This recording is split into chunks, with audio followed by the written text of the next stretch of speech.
What is your American dream? My American dream is for everyone to just be equal, like no matter your skin color, gender, sexuality. Yeah, I just want everyone to be equal so that everybody can be happy and there's no violence. My American dream was just to be able to attend school and professionally and, being recognized as a chef. Fighting for other people, since I know that I'm very privileged in being a white woman in the United States. It sucks. I do have that power in the States, which shouldn't be possible, but it is. So I really want to just do my part today at least and just stand up for other people that aren't like me. Peace, love, and happiness worldwide. I just want to live in an America where me and my two cousins can be safe and don't have to get judged by the color of our skin. My American dream would be that everyone gets treated the same, no matter what their race, culture, creed, or sexual orientation. Everyone gets treated the same. By the police officers, by the politicians, by every citizen. Everyone gets treated the same. Everyone has a right to the American dream. Groundhog Sam!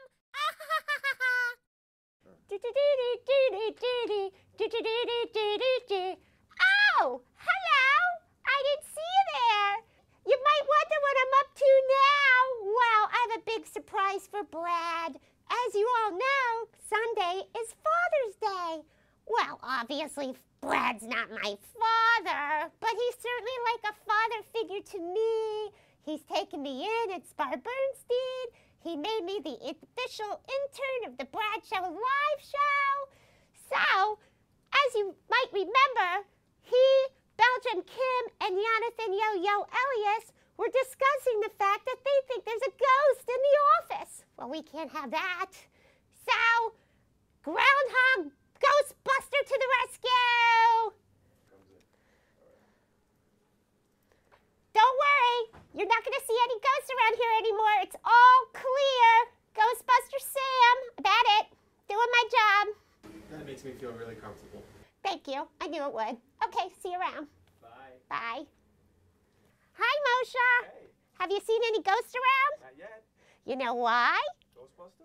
You got it, Groundhog Ghostbuster. Very nice. I did cross the streams. Ha ha ha ha ha. Hi, Rosanna and Denisha. Have you seen any ghosts around today? Definitely not. You know why? Why? Groundhog Sam the Ghostbuster. I got rid of them all for Brad for Father's Day. No more ghosts. Brad is going to be so excited when I tell him that I ghostbusted everywhere and the office is clear of all ghosts from now on. That's a Father's Day gift for you. Ha ha ha ha ha. Did you miss yesterday's episode of Brad Show Live? Well, if you did, in honor of the beginning of the FIFA World Cup, Colombian, American, Olympic, and World Cup soccer player Melissa Ortiz appeared on her show and talked to Brad all about her career and her family's immigration story. And it was very, very, very interesting. Not easy to be a professional soccer player, that's for sure. Okay, Brad Squad, well, there we go. The office is clear of ghosts, all professionally cleaned out by good old Groundhog Sam, professional Ghostbuster, as well as Shadow Watcher. Ha ha ha ha.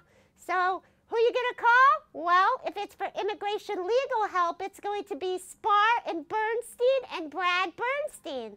However, if you need help clearing a ghost out of your house or your office space, you're going to call Groundhog Sam, Ghostbuster at large. Who are you going to call? Groundhog Sam. Ha ha ha ha ha. Enjoy today's show.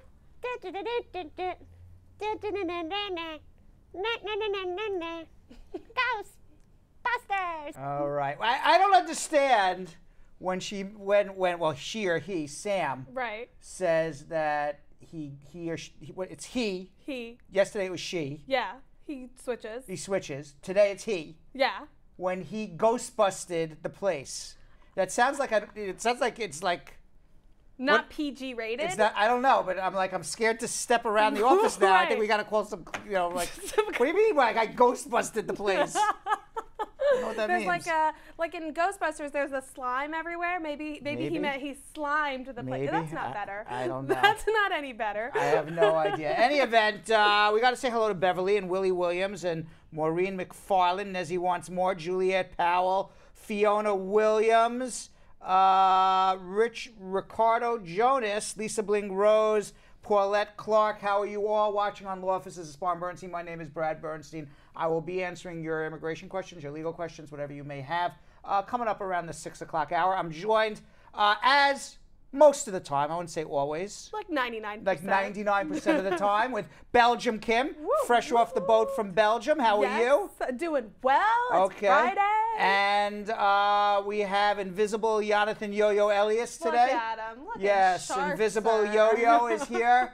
Yo-Yo will be back on Monday. He is off on assignment. He is not a ghost. He will be back on Monday. Hopefully he's watching. He's got another parade to I don't know go if he's to watching or something. not. I don't know. I'm sure he And is. on Brad Show Live, I do got to say hello to Cordella Douglas. I see Jeff Posey, Sharon Brown are watching. Trikas Taylor, Yvonne Steele, Asset Lindo, Tamika Nelson, Marge Higgs. Marge, I got your letter. Thank you very much. Asset Lindo. Who else here? Stacey Ann Hodge, Annie Palmer. Barbara Lord. Yeah. Groundhog Sam is already watching. Of course he is. Yes, and Denisha John. Did we say hi to Vakisha Taylor We already? did. Wendy Brown, we said hello to. And Kimberly Williams, Malia Lobin Martin, Yvonne Steele, and the entire crew. Welcome, welcome, welcome. It is Friday. Let's wake up here, folks. Woo! Is that for you? What? or- That's for me. I got to wake myself up. Come on. Yeah. All right, I'm getting the rhythm. I'm getting the rhythm. All right, so our first congratulations today. Yeah. We have a congratulations. It goes to Tornillo, Texas. Tornillo? Tornillo, Texas. We got to congratulate them. They won the government contract to house 1,500 children in tents. They're very proud city there in Texas. Tents. Tornillo, Texas. The Trump administration, after a long selection process. I'm sure it was Yes. very selective. A long selection process has selected Tornillo, Texas for the construction of tents. It's a wood stick and some cloth over it to house the overflow of immigrant children, many who have been separated from their families. What do they mean by the construction of I tents? don't know. You just put a stick in the ground. Drape, And, right. yeah. The Department of Health and Human Services will erect.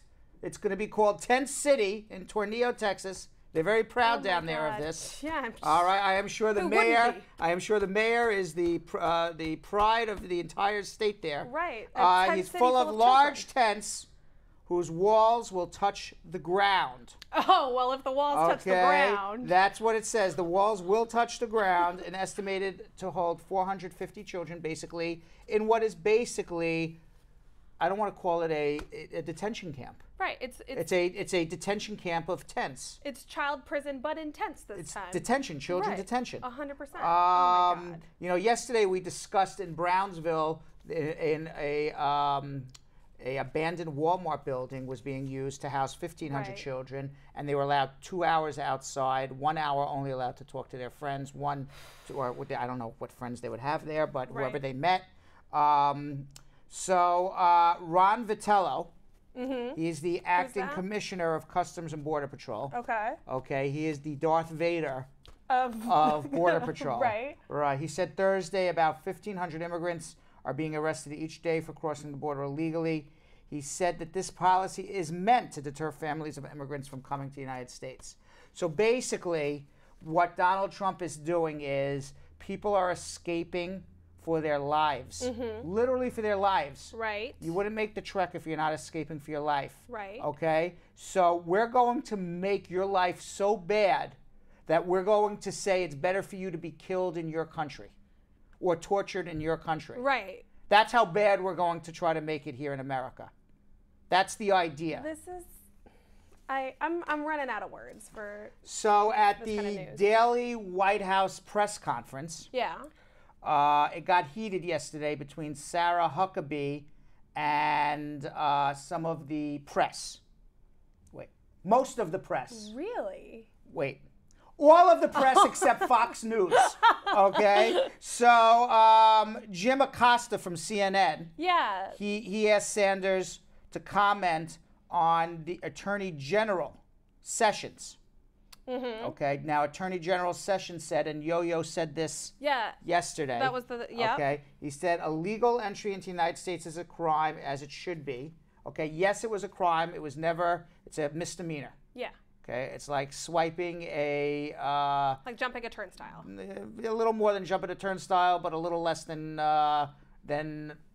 it's as minor a crime as you can have in the federal criminal statutes. At the federal level, At the federal level. And it's not being illegally in the United States.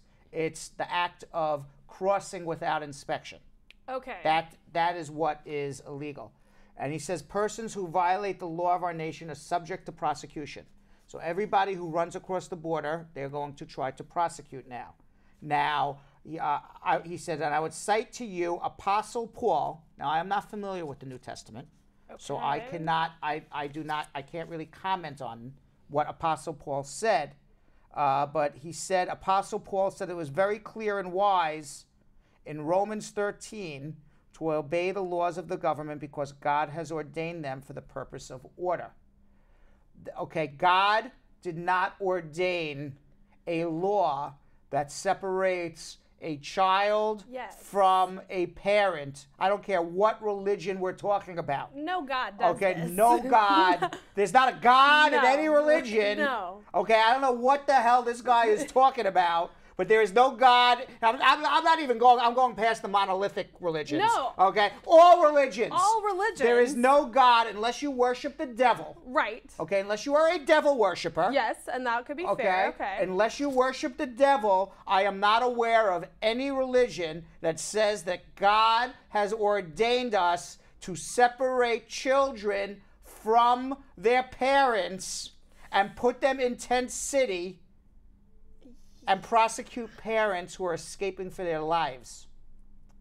So Sanders says she's not aware of Sessions' comments. We're now making her aware because I know she's an avid watcher of the show. Right. She answered, I can't say that it is very biblical to enforce the law that is actually repeated a number of times throughout the Bible.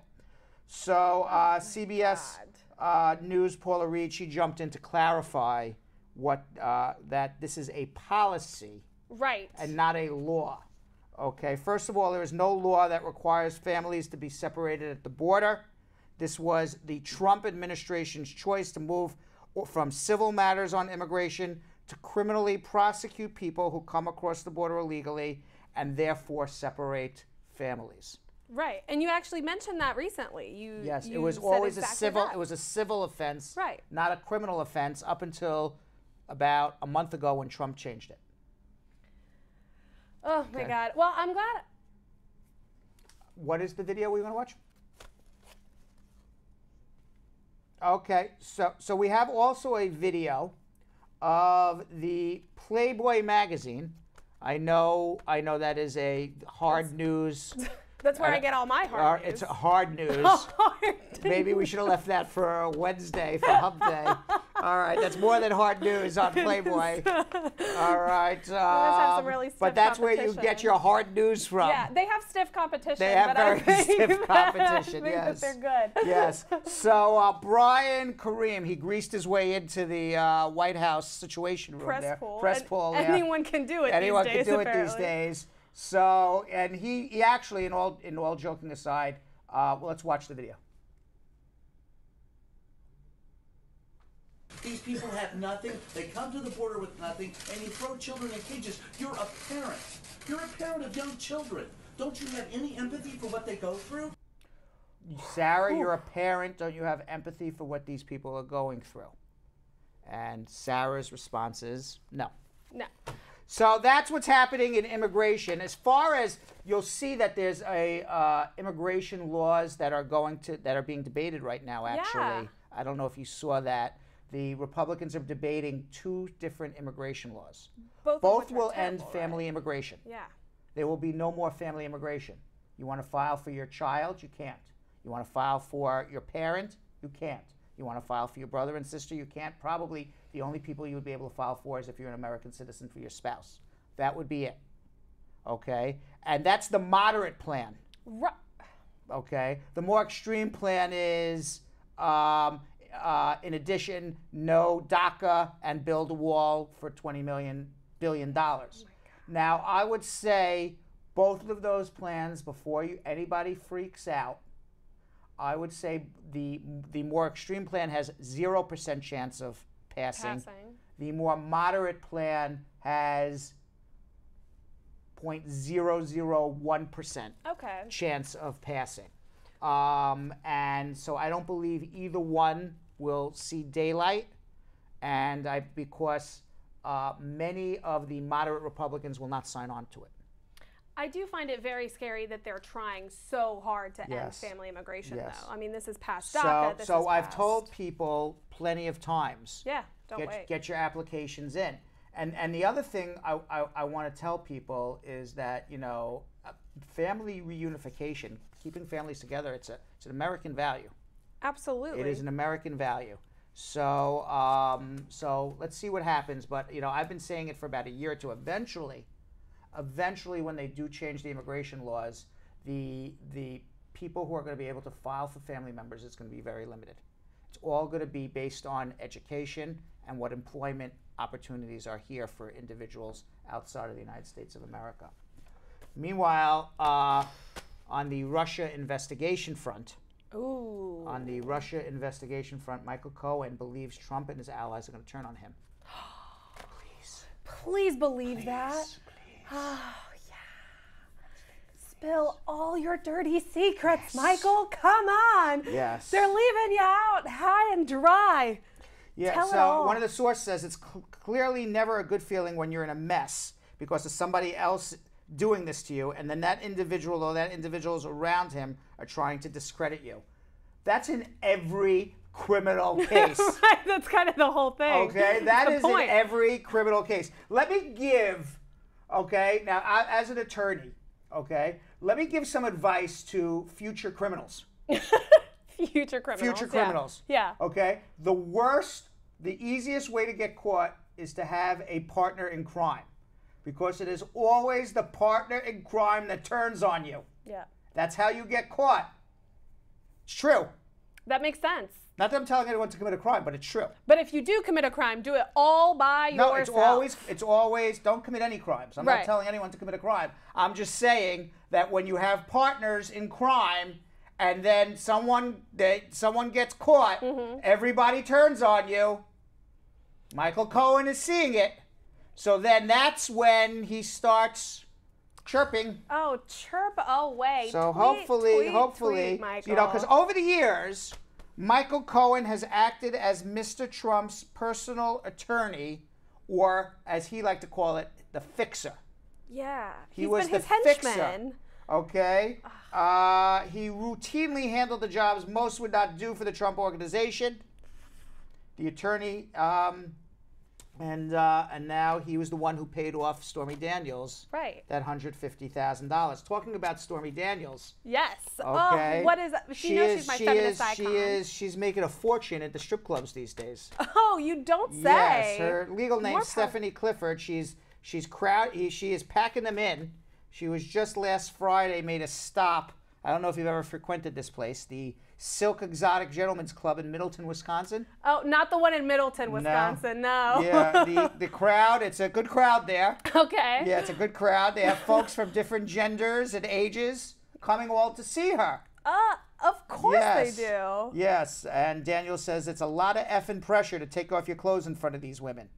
It's super fun, but a lot of pressure. Well, she's an icon now. Yeah. Like, I consider her a little bit of a feminist icon. I don't know. I mean, there was one person from Wisconsin. I'm not sure if we really want to go this far, but a woman by the name of Jennifer Grammer who went to see her. Yeah. Take her clothes off. Yeah. And strip. Yeah. She says, I want to tell my kids and grandkids I saw Stormy Daniels. I'm sure. Come here, my little grandson. Come up on my little lap here. Let me tell you a little story about when I was younger. Here's some pictures of me and some naked woman. You know, I mean. Let me tell you about the time Grandma made it rain on Stormy Daniels. Oh my God! Other people said they're doing their patriotic duty to watch Stormy Daniels strip. So she's not going to be in New York, but I think she's going to be pretty close. I think she's like in Chicago or in Philly. And I have to be honest, I really want to go, like just to be able to be like, yes, Stormy, yes. So, but meanwhile, she's got to watch out for her tax issues because they are going to be out for her. Oh, just think about this. That's a good point. Right. So, because I'm reading here in my notes, Stormy Daniels was saying, "Thank you so much," she said to the members of the Trump. They call them the stiff resistance. Oh, no. That's what I'm reading here. Oh, no, not Thank you so much for the stiff resistance who showed their support with dollar bills. Trust me, Stormy. Trump has somebody there counting every dollar that you take. Every single one. I wouldn't be surprised if there's like some tax issue that she has in the near future. Man. She what? She needs what? She needs Carmela. She needs Carmela. She's gonna need Carmela. That's right. Wow. So meanwhile, I read this is actually, you know what? I don't even want to talk about it. It was actually not a happy moment for me when I read that. Okay. Nah, we'll talk about it Monday maybe. Okay. Get Yo-Yo's perspective. Yeah, I mean, you've teased it so much now. Now I'm like dying, but I can be patient until Monday. If you want to wait till Monday, I can be patient. Yeah, Monday. Okay. So in Hawaii. Yeah. So in Hawaii, there's a volcano literally erupting gems. Now, I'm not suggesting anybody go out there because I don't think these gems are worth anything. But there's little green gems, olivine crystals, that are flying up in the air and like literally falling on people's heads. Yes. So when you say, America, it's literally raining, diamonds. These little diamonds are falling on people's head. Oh my God. It's not diamonds. They're called olivine crystals, and in jewelry quality form, it's called peridot. A peridot. Now, I do not believe that this is jewelry quality because they're tiny little pellets. Right. And jewelry, you would want a big old honkin'. A bigger stone. But it is possible that once the volcano lava, I guess, cools, like it solidifies. Solidifies, that there will be, like a little bit of a, 1849 gold rush. Everybody's like going in with their little pickaxes. To go find bigger gems. Oh, I know where my next vacation is going to be. Look at that. It's just like in the gravel. Oh, yeah, it's quite unusual to have gems falling on your head from the sky. Well, Hawaii needs a break right now. Yes. So you know what? If it's raining gems, good for them. Yeah, Jerry Springer, he's calling it quits. What? He's calling it quits, Jerry Springer. After 27 years of Jerry Springer, he says he is retiring from showbiz. There needs to be somebody that has to take up his mantle, Belgium Kim. I don't know if we want to go. I don't know if the Brad Show Brad Live. Bernstein. I don't know if Brad Show Live wants to go down that level. I don't but know. somebody, don't look at me.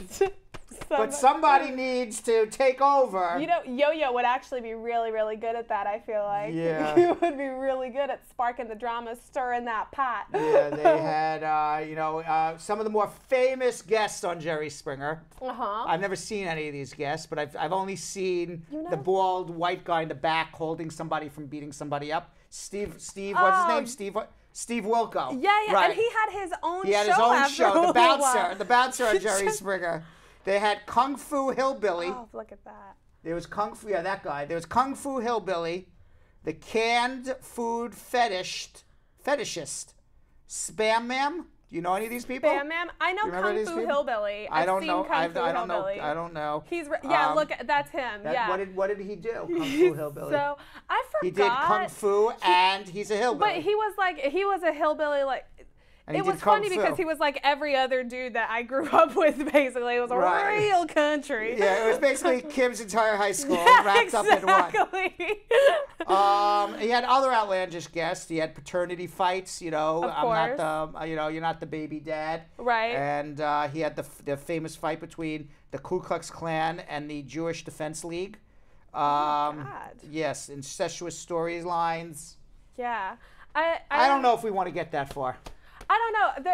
Although there were some criminal cases. Like I know there was one where it's like my girlfriend stole my My girlfriend stole my prosthetic leg. What is that? Oh What my is that God, guy? that says Earl cut off his own penis. Earl cut off his own penis. And he looks okay with it. Yeah, I don't He think looks I don't think we want Earl on the Brad Show Live and asking him what his American dream is. My American dream is to have my penis back, I guess. I don't Sounds know. like you already fulfilled yours, I guess. All right. And NASA says there may have been life on Mars about 3 billion years ago. Speaking of crop circles and aliens. Yeah.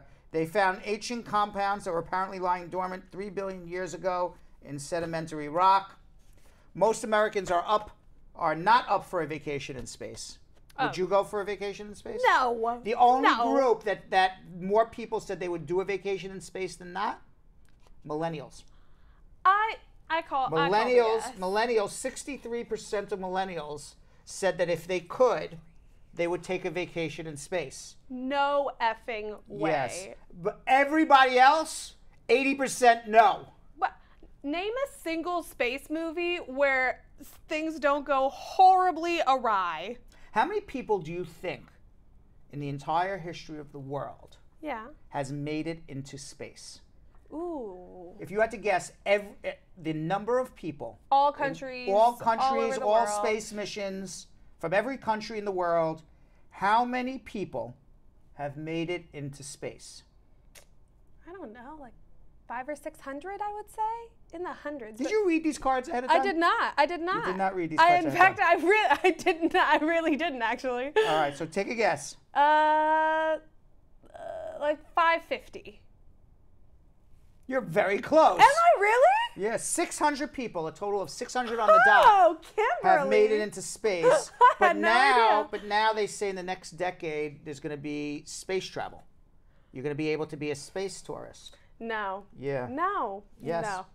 Have you seen SpaceX launch their rockets? Most of them fail horribly. Most of them explode. Right. And I don't want to be on it. I'm not that right. guy. 10 years? Right. What was that? What was that movie? Apollo 13. Apollo 13, when they're like, yeah, we're basically you're on top of a matchbox. Right. And we're gonna light it. Yeah. Yeah. You're on a nuclear rocket that I don't think I want to do that. All right. So where we are with sharing Belgium, Kim. The last I saw, the last time Groundhog Stand updated, Bradshaw Live was blowing them out of the water, and in fact, they are 107 to 39 for already. Bradshaw Live already. Wow. And Tamika Nelson actually said that she's going to keep sharing until Facebook blocks her, and every time she shares, they give her a warning. And she just keeps By on the way, keeping the Facebook police are going to come knock on her door yeah. one day. You know? What are you doing? Right. What are you telling me? By the way, if she does get arrested by Facebook, we will have to bail her out. Yeah.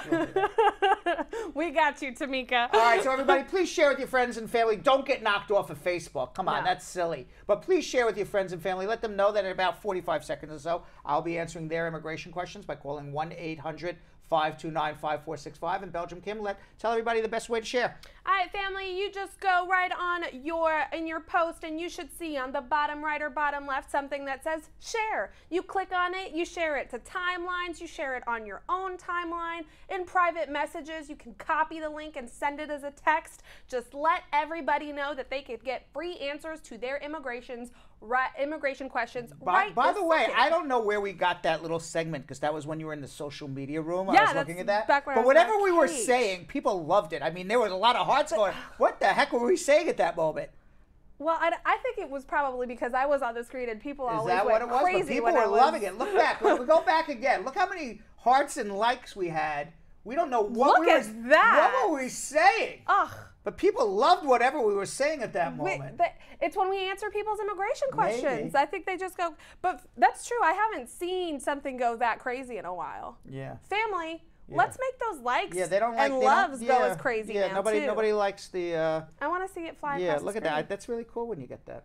All right, 1-800-529-5465. I'll be answering your immigration questions. And if you're a little shy like Belgium Kim, you can leave your questions in the comment section of the Brad Show Live or the Spar Bernstein comment sections on Facebook, and you can ask your questions there. And it could be immigration questions, legal questions, any question you want to have of me. I will try to answer it to the best of my ability. And of course, we will be doing that approximately, I say of course, because most people are watching, around 6:30 or so. But right now, we're going to be taking your immigration calls at 1-800-529-5465. 5465. Dwayne The Rock Johnson should be popping through the screen any moment now with my head on it and a sign that says call right now because we have a lot of empty lines. 1-800-529-5465. That's 1-800-529-5465. And before I take the first call, I do have to remind everybody to please follow us on Instagram. Yeah. And Right? Twitter. And Twitter. They can even ask their questions on Twitter You as can well. ask your questions on Twitter? Mm-hmm. You can. Why don't you tell people? I didn't know that. That's true. It's true. It's true. We take questions from everywhere, y'all. Everywhere. Follow us on Instagram. I was just being the puppet for I Kim. saw that. That was beautiful. It's like Thank when you. you slip in the hands, Yes, you know? yeah.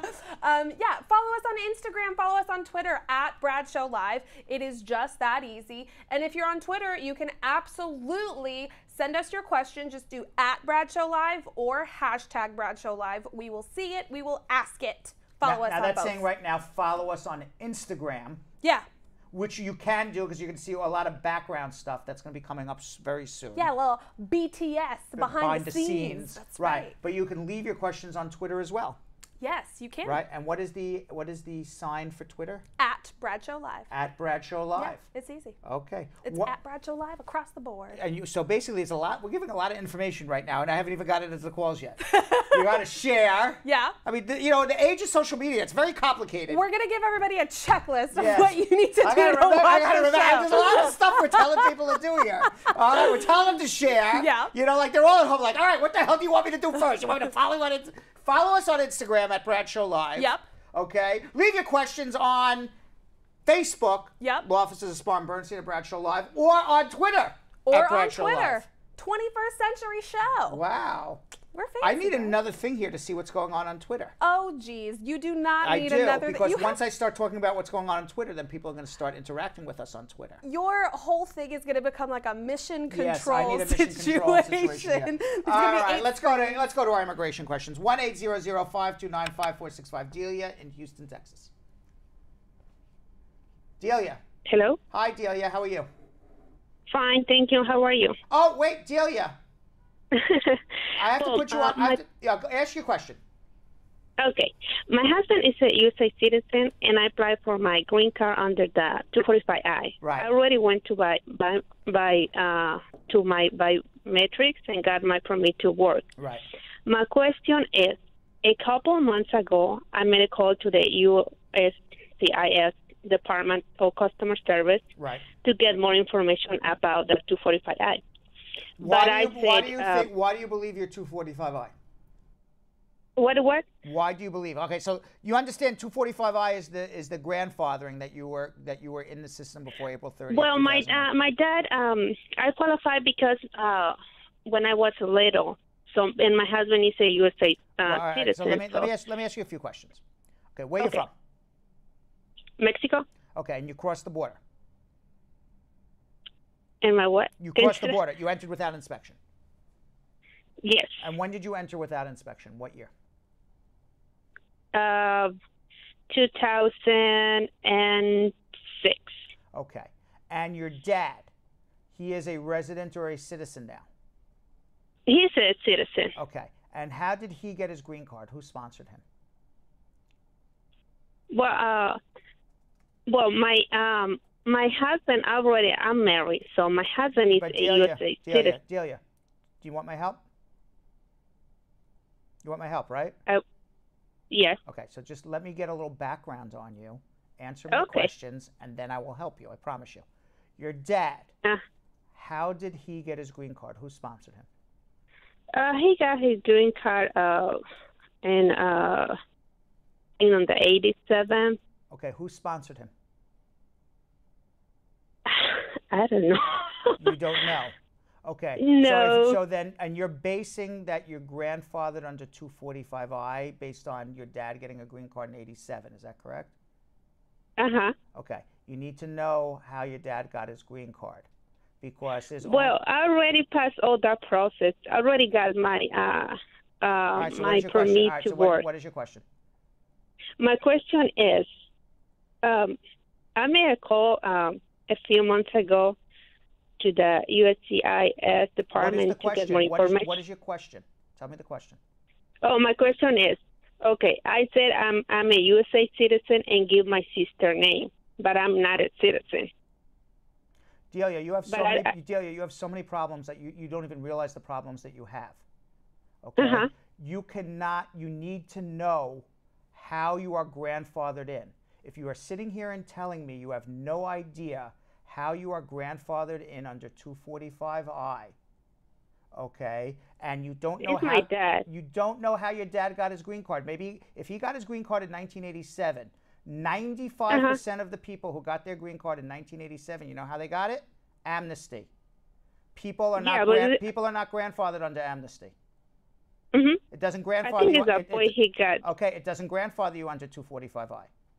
So what? So what you're telling me, you're like you know. I had a friend who took a test once years ago. Okay, and I'm not calling you any names by any stretch of the imagination. I'm calling my friend this name. Okay, so I don't want you to be insulted in any way, shape, or form. Okay, I had a friend. Okay, he studied the wrong thing for the test.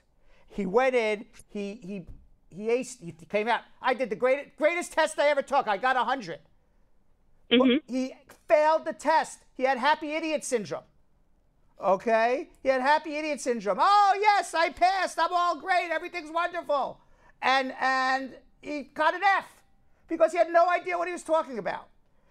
Now, here's a similar situation, okay? Because I've heard two things already. And that's why I had you stop. I didn't even ask. I didn't even have you tell the story about, I heard something about a U.S. citizen and a sister, and I had you stop.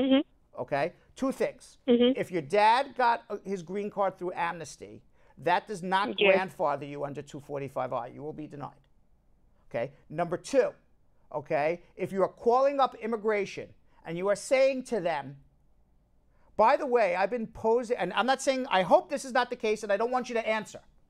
Okay? But if you're saying to them, by the way, I've been posing as my U.S. citizen sister all these years, what should I do? Okay, why don't you just call them up and say, by the way, I just robbed a bank. I got $10 million in my bedroom. What should I do with it? You're admitting to them of crimes. Those are all crimes that you're admitting to. It's like my friend with happy idiot syndrome. You need help. Hold on. You understand? That's heartbreaking. But it's true. No, it's 100% true. And we get those kinds of calls all the time where people don't realize the kind of hot water they're in. All right. Lizzie in Mount Vernon, New York. Lizzie. Yeah, hi. How are you? Good evening, Brad.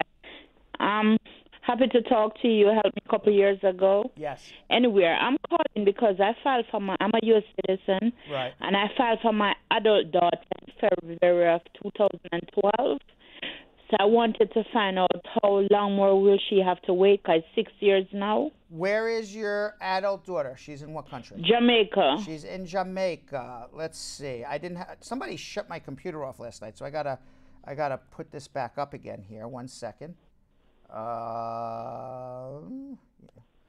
Let's see what the visa bulletin says for July 2018. She's married or single? No, she's single. They're up to April 22nd, 2011. When did you file for her? February 28, 2012. Okay, so you're about 8 to 12 months away. Have you been processing through the National Visa Center? No. You have not? Then you need to hold on, because you're 8 to 12 months away. You should have heard from the National Visa Center already. So hold on 1 second, okay? Okay, yeah. All right. She needs a consultation. Let's go to Netsanap in Silver Springs, Maryland. Netsanap. Hello. How are you? I'm doing okay. How about you? Good. What's going on? Good. I'm a green card holder since 2001. Yes. And then 8 years ago, I was charged misdemeanor for embezzlement. Embezzlement? Yeah. What? Tell me what happened. I used to work in a Nordstrom, and then there was picking stuff, and then I went to jail, and then Wait, you worked? Where did you work? Where did you work? Nordstrom. Nordstrom's. Yeah. Okay, and how long did you go to jail for? I stayed 1 day, and then not even 1 day. I got out with bond. Were you found guilty of anything? Yeah, I found guilty, and then there was 179 days jail time, which I never been, and then 1 year suspend. Okay. And this was, and when you said this was an embezzlement, so this was basically this was a theft offense. Yes. Okay. It was not considered a fraud. How much was? It wasn't considered that you defrauded them, but it was literally that. There's a difference between fraud and theft. Fraud meaning that you did something and maybe in the you tricked them into giving you money, versus theft is like I just went in and took it. Which way was it? It was just theft. It was okay, fine. I guess. And what state did this happen in? Virginia. In Virginia. Okay. Yeah. So and your question is what? My question is, it was on 2010 when this happened, and then my green card should be renewed on 2012. Right. And for some reason I was scared if they, can deport me because of that or not. So I haven't renewed my green card. Well, so based where are you from? I'm from Ethiopia. Ethiopia? Yeah. Okay. All right. So based on what you told me, it sounds like you had a pretty smart criminal defense attorney, because you did 179 days in jail and 1 year or less suspended sentence. So if you are found guilty of a crime and you spend less than 180 days in jail, and the maximum sentence that you did was a year or less, it is generally considered a petty offense. And unless in Virginia, the judge could have made it 2 years or 3 years. I don't know what the total amount of jail time that you could have got based on what you pled guilty to. I don't know the penal code off the top of my head in Virginia, but it is likely considered a petty offense. If it is a petty offense, you're fine. If it is not a petty offense and it wasn't a fraud case, it's a crime involving moral turpitude, a CIMT, as Belgium Kim likes to call it. Now, that could or could not be deportable. So I think what we need to do, okay, and this is what I do to everybody, okay? You need to go to the court and you need to get the disposition for what you pled guilty to. And then you need to call my office, schedule a consultation, email me the disposition in advance of the consultation.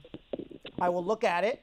I will look at the Virginia Penal Code, and then I will tell you whether it is a petty offense and you're free to renew your green card, or it's a crime involving moral turpitude, and then I will let you know based on how long you've had your green card before you actually were convicted of this crime, whether or not you would be a deportable alien as a result. I would guess, if I had to put money on it, I would say you're not deportable, but I can't tell you 100% until I see it. Okay. All right, so hold on 1 second. All right, so there's that. And we have 12 open lines right now. What? That's preposterous. As shocking as that sounds, that I'm sitting here giving fantastic advice. For free. For free. Right. Okay, not only is this is fantastic advice over experience over, I became a lawyer in 1993. It is now 2000. This is over 25 years. Oh, God. I was going to say, you do not want me to say yes, what I was about to say. 25 years of experience in this little noggin here. I'll frame it. I'll frame it for you this way, and I know you're not going to be happy. Yeah. Brad has my entire life as legal experience. I told you weren't gonna like that. But look how it drives home the point of how much experience that really is. I thought you were gonna say, look how it drives home how old I am. No, I wasn't gonna. Listen, you deduce what you want to deduce from that, Brad. I'm deducing how old I am. And I think, and you shouldn't, because everybody's talking about how handsome you look today. Oh, thank you very much. It's true. They're saying you look very clean and handsome and great. One person said you were glowing for Father's Day. And Natalie Nichols says, Happy Father's Day, everyone. But she means especially Brad. High five to everybody. High 10. High 10. All right, let's go to Anthony in New York. Anthony. Hello. How are you? I'm good. I'm calling to find out a question. Yes. If someone is in the United States and diagnosed with a tumor cancer to the head, If someone is in the United States and wait, what happened after they're in the United States? And they're diagnosed with a tumor, a cancerous tumor. Oh my gosh. Yeah. To the head, and they have to do surgery here, and will be having to get checked up and do chemo afterwards and radiation and so on afterwards.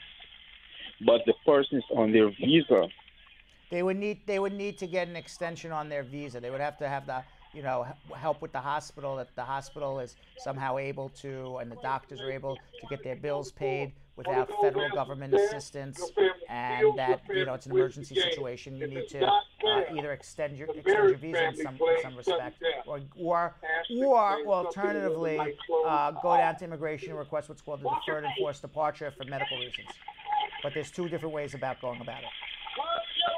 Okay, so I just called now to find out the procedure. Yeah, you don't want to just live here illegally. You want to at least do something with immigration. And I know this person's going through a lot right now, but maybe one of their family members wants to come down on their behalf to my office. I see you're in New York, and see what we can do to help you. Okay? Okay, thank you. All right, so let's go to Ingrid in Long Island. Ingrid. Hello. Hi, Ingrid. Hi, how are you? Good, how are you? Okay. Okay, so I have a question, right? Okay. I was married in 2016. Yes. I got my green card last year. Yes. July. Right. And, things is not working out with me and my husband and my son. Okay. He also said that he wants us out. Okay. And stuff like that. Sure. But I'm scared. I want to know if I could go and still put in for my 10-year or not. Yes, the answer is yes. Okay. I can divorce him. Yes. And go ahead and do it independently. Yes, you can. The law says you don't have to stay in an unhappy marriage to keep your green card. Because we had some bills together because we do 2 years tax return together. Right. And we also had like the cable bill and stuff in both names. Okay. Does that's a start? That's certainly a start. But what I was going to say is the law doesn't require you to stay in an unhappy marriage. You don't have to stay in an unhappy marriage to keep your green card. All you have to do is prove it was a real marriage when you got your green card. What you just described is a good start to prove it was a real marriage, and you get divorced. Can I go ahead and do it now, or I have to wait until it expired? You do it 90 days before the expiration, but what you do now is you, in an unhappy situation, which is now why I understand why you said, I'm okay, I get it now. Leave, get out. But when you get out, you only have one opportunity to take all the documents to prove that you're in a real relationship with this person. So make sure you leave with the documents. Because it's going to expire and next year of July. Right, so you leave now, take the documents with you, and start the divorce, because you want to be divorced by July. So you start the divorce now, and then sometime in March or April of next year, you're going to file to remove the conditions based on the fact that you're divorced and it was a real relationship. Okay, thank you. I will definitely come to you by March. Thank you. Right? Yeah, but we can even handle your divorce. Oh, okay. So, no problem. And maybe what you should do is come see us before you move out, so you make sure you move out with everything you need. Okay, I will definitely do that. Hold on one second. All right, let's go to Matthew in Albany, New York. Matthew. Hi, good afternoon. Happy Friday, y'all. How are you? Happy Friday, Matthew. Good. Brad, I have a question. Go ahead. The question is, I know every time someone have a problem with law enforcement, you're an immigrant. You're a resident, so you could have a lot of consequences. But I have my friend who plead guilty for misconduct. How do they say that? Disorderly conduct. Yeah, so this is not going to hit him on immigration stuff like that. Correct. Okay. But the question is, they put him on probation. Why they have to put him on probation? But I don't know. So I don't know either. I don't. Then it's not a disorderly conduct. Okay, but they put him on probation for a year, but the problem is he just sent his green card to renew. What is the consequences? Do you think it's going to take a year to get his green card? Or I think we don't know what he pled guilty to, because you just told me two things that were in contradiction to one another. You can't be a disorderly conduct and on probation for 1 year. Those two that's not a punishment for disorderly conduct, and certainly not in New York. So something's wrong. They put him on probation because of traffic, something like that. The answer is they're not going to renew his green card if he's on probation. That's for sure, until it's up. But quite frankly, it doesn't make sense what you're saying. Is this you or somebody else? So my friend. Your friend. Okay. Tell your friend to contact me and let me see what he's doing before he goes any further. You should never, ever, ever, first of all, or second of all, or maybe even third of all, first, second, and third, never file anything with immigration when you have any sort of pending criminal case or a case that was in the past until you pass it by a lawyer. Not these days. But the time he filled his green card, he wasn't on probation. Oh, I understand. It happened after. After that's happened, though. All right. I don't know the answer until I see what he pled guilty to, because disorderly conduct and probation are in conflict. So I can't give a proper answer. Understood. Yeah. All right. Thank you. Thank you. Hold on one second. Let's go to Marilyn in Queens. Marilyn. Hey, Brad. How are you guys doing? Good. TGIF to you and everybody. How are you? I know. Thanks. I appreciate it. Just want to congratulate you on the wonderful job that you guys are doing. Thank you very much. You're welcome. A question for you. For example, you're getting married to someone who is a 10-year green card holder. Right. What I'm going to say now. He hasn't put in By the way, his, I hope that dog is chained up. It sounds very vicious. I know. I know. It's probably a little poodle. Right. Yeah. All right. So he's going to put in his documents for his citizen. Okay. But he's wondering, is it a good idea to wait to put in for the paperwork for me? Are you married to him now? Yeah. Yeah, just wait until, as long as there's no problem with him becoming a citizen, just wait until you become a citizen. Years ago, I would say file the I-130, but now with Trump, wait until he's a citizen and then put in an adjustment, and then you'll be legal the moment the adjustment gets filed. Okay. Do you know how long will that take for him if he files for the citizenship? How long will it take? 9 months for his citizenship, and then another 9 months for your green card. So if you do everything lickety-split, when it's not so lickety-split these days, but if you do it as fast as you can, it'll be about a year and a half, you'll have a green card in your hand. Okay. Right, hold on if you need help. Hold on if you need help. All right. So now's the time, Belgium Kim, because it is 6:30. Right on time. We are on time today. Jillian told me, we were a little off the other day. A little all over the place. She's the one who tracks us. Right. And she said, you better stay on target. Yeah. It's very disconcerting when we're all over the place. Yeah, there's a lot of different things happening all at once. She's a taskmaster, that Jillian. Listen, somebody's got to keep us on the straight and narrow. Exactly. So anyway, now's the time where we answer your social media questions. We'll answer your immigration questions. We'll answer your legal questions. We'll answer any questions that you have of me and Belgium Kim in something that we call social media check-in.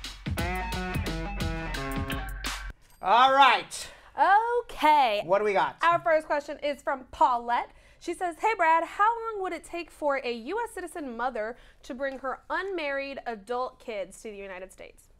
U.S. citizen mother. Yep. Unmarried adult children. Unmarried adult 7 children. years. Okay.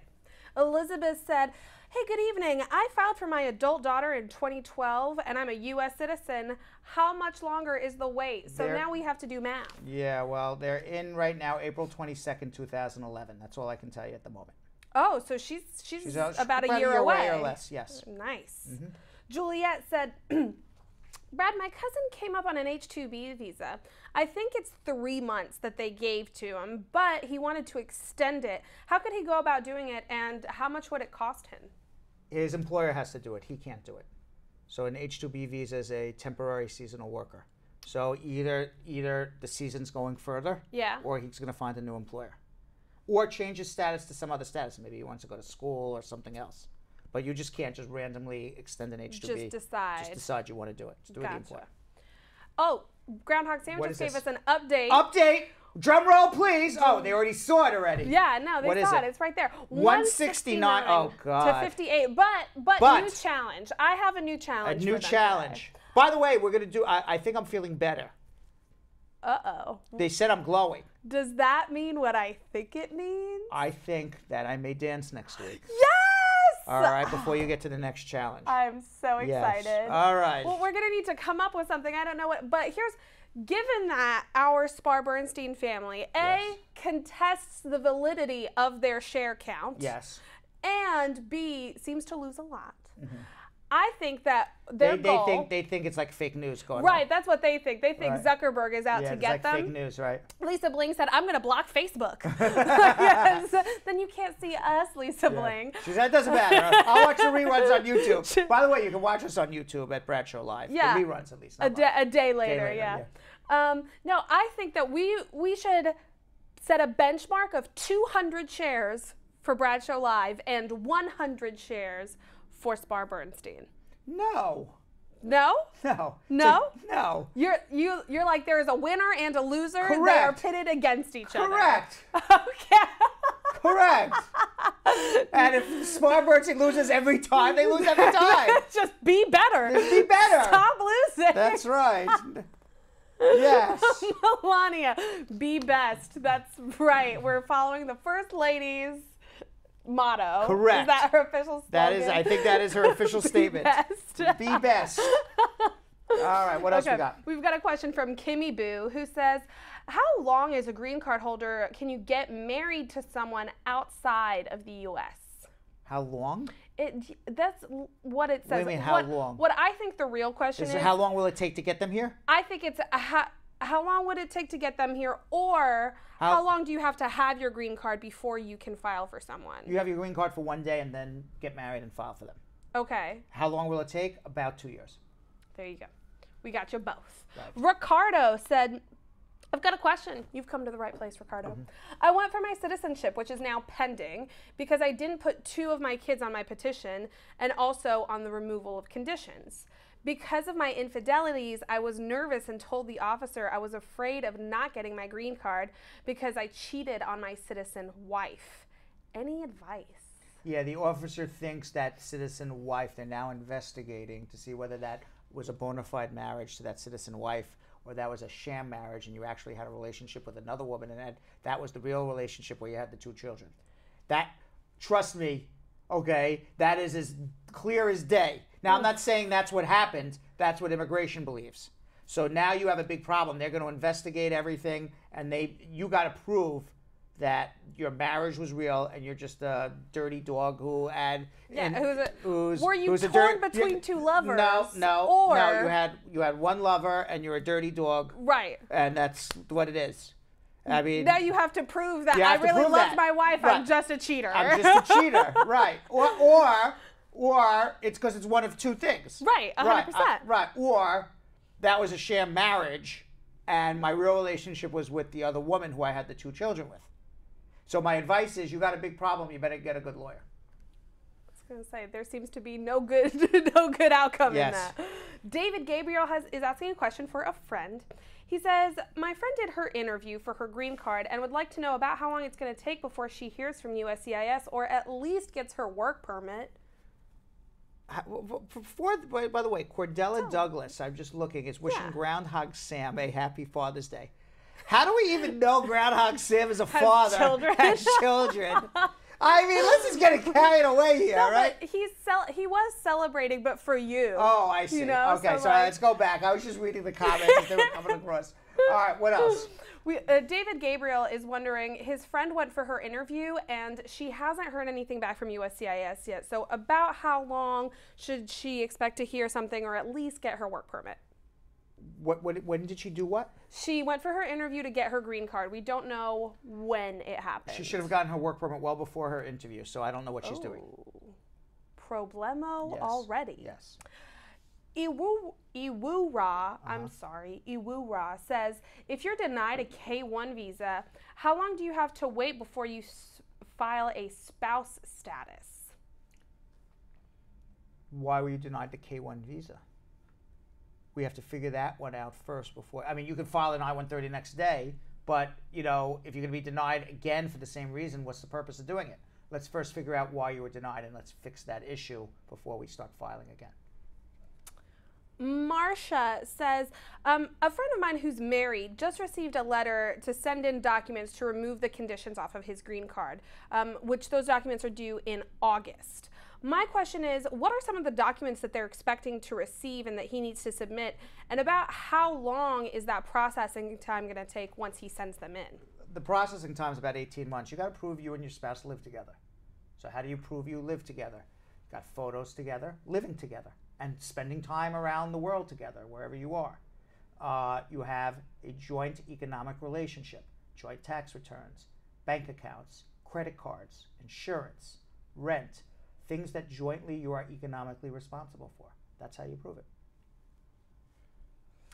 We've got a question from Novem, who says, can my husband and I apply for the I-130, I-485, and I-765 all at the same time, and both he and I together? Basically, can we send them in together? How is he getting, how is he, what do you mean sending them in together? I'm assuming one of them. Is one of them is a U.S. citizen? I'm assuming one of them has to be, because US they citizen. just, yeah, okay. those are all The answer is yes. That is called the adjustment application. That's what you would be doing. Okay. Okay, And, yes. and that's all one big package. Correct. Got it. Melissa says, how long does it take to get your work permit after you've gotten married? About 4 months or so. We're like timetable questions today. Yes. We've gotten only the how long. How long? How long? Somewhere between 6 to 18 months to 20 Yes, years. yes. Georgia says, do you know anyone that did a provisional waiver, got it approved, and then had trouble coming back? No, not in my office. Not in these parts. No, not in these parts of town. You picked the wrong sheriff. I need like a straw or something. Like a, yeah. You picked the wrong sheriff. We need to get you a 10-gallon hat.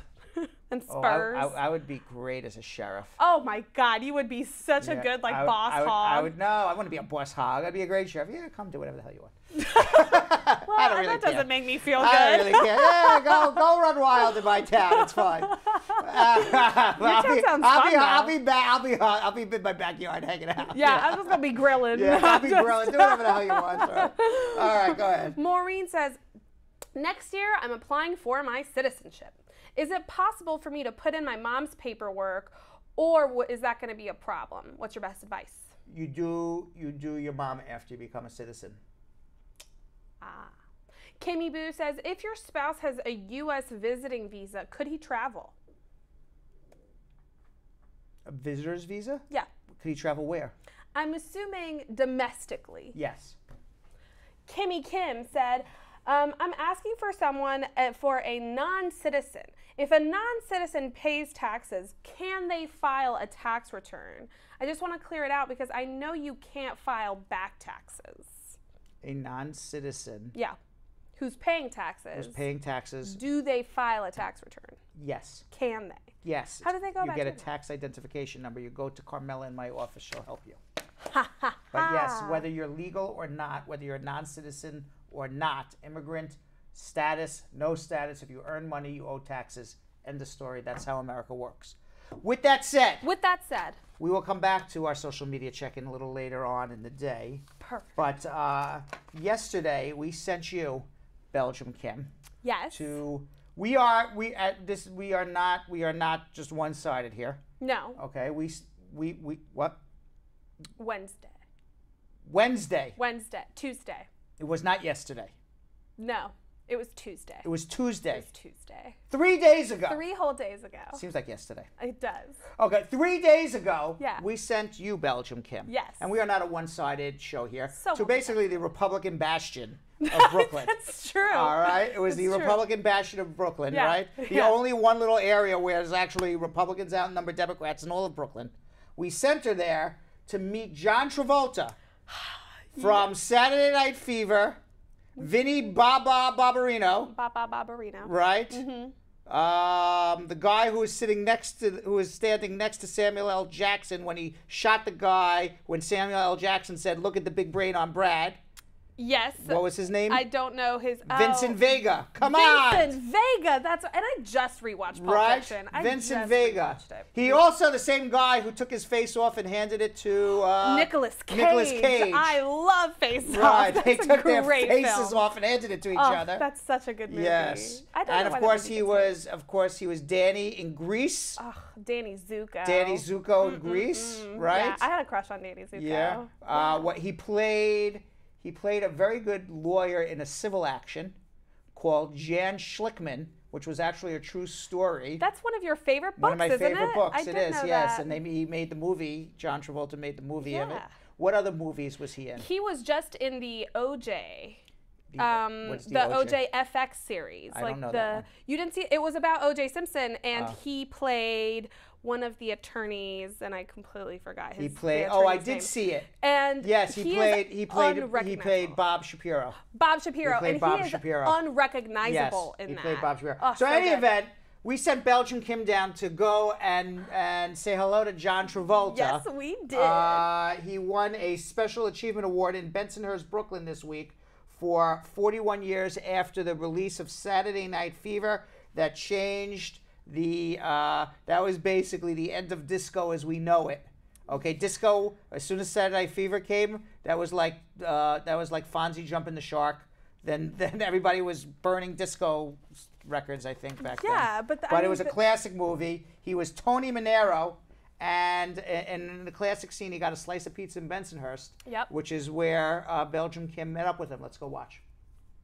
Hey Brad Spot, it's Belgium Kim, and I am outside Lenny's Pizza on the corner of 86th Street in Bensonhurst, Brooklyn. 41 years ago, John Travolta brought an incredible amount of notoriety to the area and to Lenny's Pizza when he had his famous double-decker slice in the opening scene of Saturday Night Fever. Today, he is back to receive a Lifetime Achievement Award for his contribution to Brooklyn and to Lenny's Pizza, given to him by Senator Marty Golden. We are about to see him strut his stuff through here as he's here to promote his new movie, Gotti. Let's check out the festivities.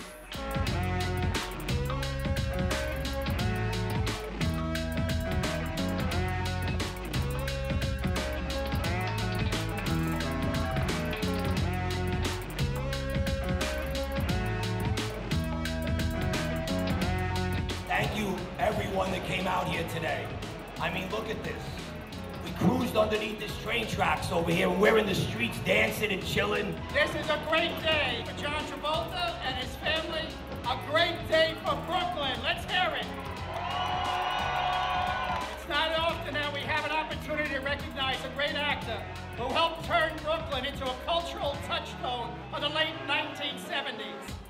John Travolta did exactly that. Ladies and gentlemen, please welcome the one, the only Travolta.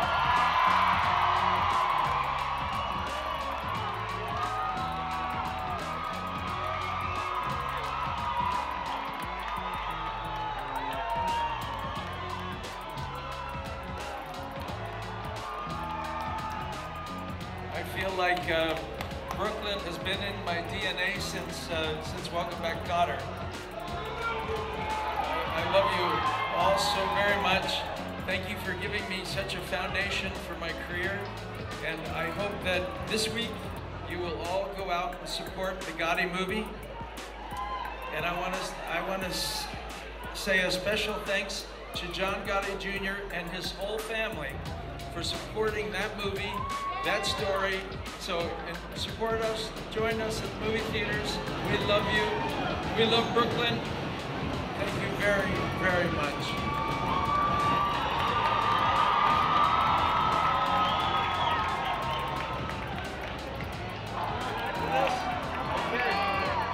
Two is good.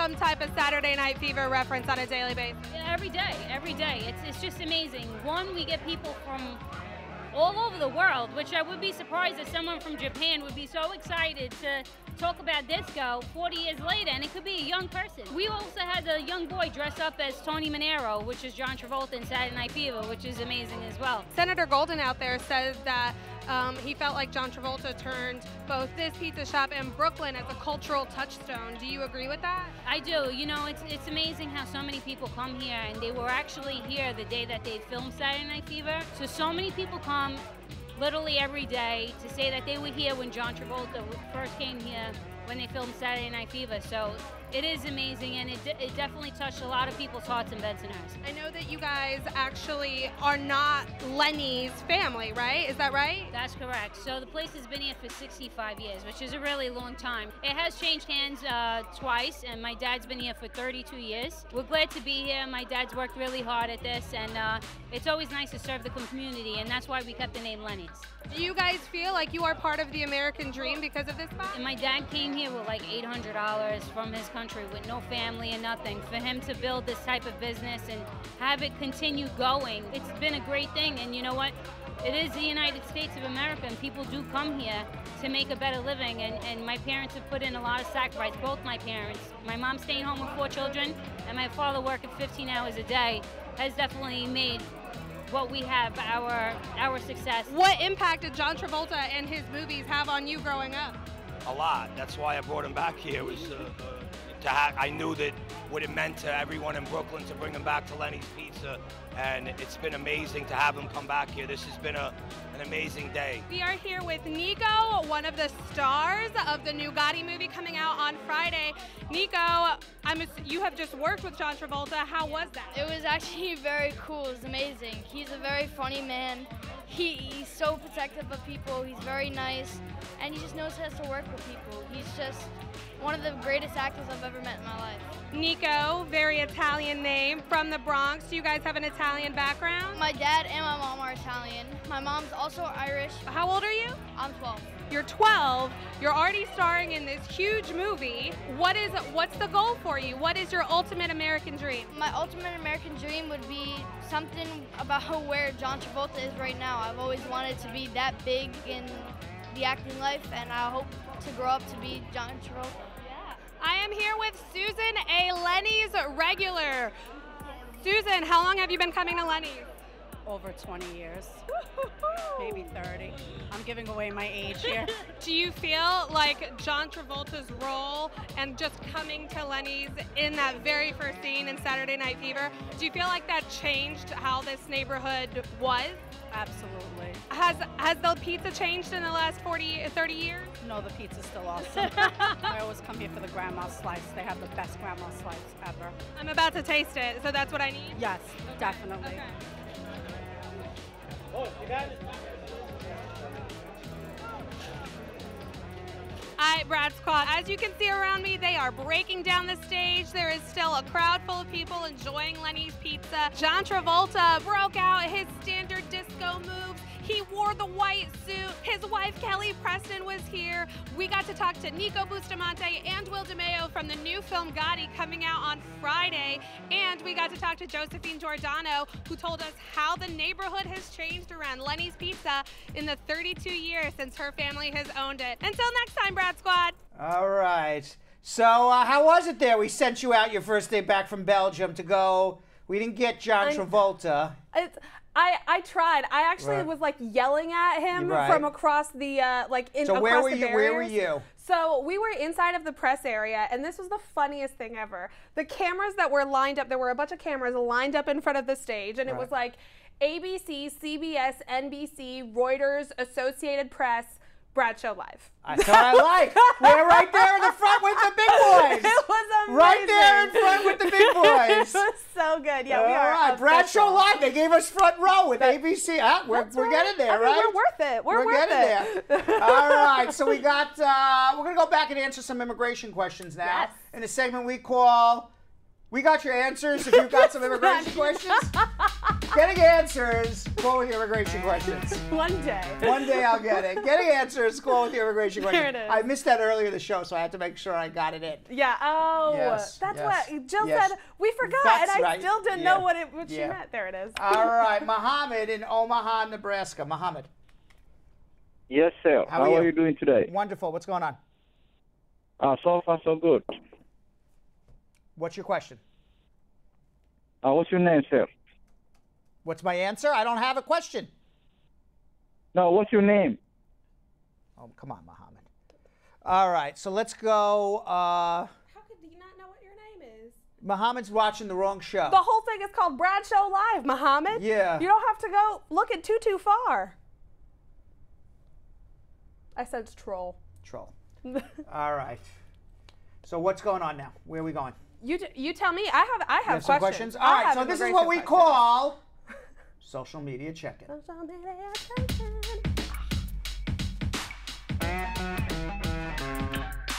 All right. I will never not dance to that, just so you know. We've got a question from Kimmy Kim London. No, I'm sorry. We already asked Kimmy Kim London's question. She doesn't get her question asked again. We have a question from Dion. And Dion says, can you file taxes with your U.S. citizen spouse without a tax ID or a social security number?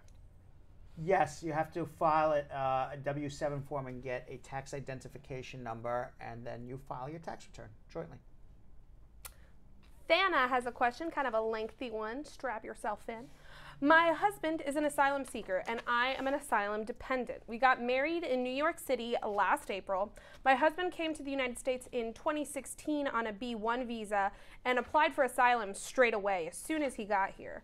We came to understand early this year that the interview for the asylum cases have been focused for the one who's applying starting this year, and they're going to work on cases backwards. That is correct. So now it's going to be 2 years since we arrived, and we're still waiting for our interview. How much longer are we going to have to wait under this new process?